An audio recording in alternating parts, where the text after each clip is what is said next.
বিশিষ্ট ক্রীড়াবিদ, ক্রীড়া সংগঠক, জামালপুর জেলার ক্রীড়া সংস্থার সাবেক সদস্য আখতারুজ্জামান আউয়ালের জানাজা সম্পন্ন।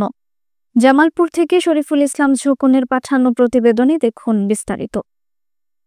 শুক্রবার ১৩ জুন ৬টার সময় জামালপুর স্টেডিয়াম মাঠে বিশিষ্ট ক্রীড়াবিদ, ক্রীড়া সংগঠক, জামালপুর জেলার ক্রীড়া সংস্থার সাবেক সদস্য আখতারুজ্জামান আউয়ালের প্রীতি ক্রিকেট ম্যাচ খেলার সময় স্ট্রোক করলে জামালপুর জেনারেল হাসপাতালে নেওয়া হলে কর্তব্যরত চিকিৎসক তাকে মৃত ঘোষণা করেন। আখতারুজ্জামান আউয়াল ছিলেন বিশিষ্ট ক্রীড়াবিদ, athlete. Handball, volleyball, kabaddi, football, cricket, badminton সবকিছুতেই তাঁর পারদর্শিতা ছিল রীতিমতো ঈর্ষণীয়। তিনি একজন সফল খেলোয়াড় হিসেবে নিজেকে প্রমাণ করেছিলেন। এছাড়া একজন সফল কোচ, রেফারি এবং টিম ম্যানেজার ছিলেন। তিনি জাতীয় ও আন্তর্জাতিক মানের খেলোয়াড়। খেলাধুলাই ছিল তার ধ্যান ও জ্ঞান। একসময় বিডিআরে চাকরি করলেও সেই বাধা ধরা কাজ তার ভালো লাগেনি। চলে এসেছিলেন চাকরি ছেড়ে।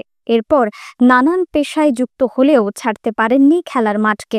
শনিবার সকাল ১১টার সময় জামালপুর স্টেডিয়াম মাঠে তার জানাজা সম্পন্ন হয়।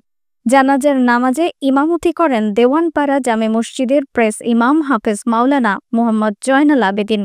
জানাজার নামাজে উপস্থিত ছিলেন সাবেক স্বাস্থ্য উপমন্ত্রী, বীর মুক্তিযোদ্ধা সিরাজুল হক, জেলা বিএনপির সাধারণ সম্পাদক অ্যাডভোকেট ওয়ারেস আলী মামুন, জেলার বিভিন্ন ক্রীড়া সংগঠক, খেলোয়াড় সহ নানা শ্রেণী পেশার মানুষ।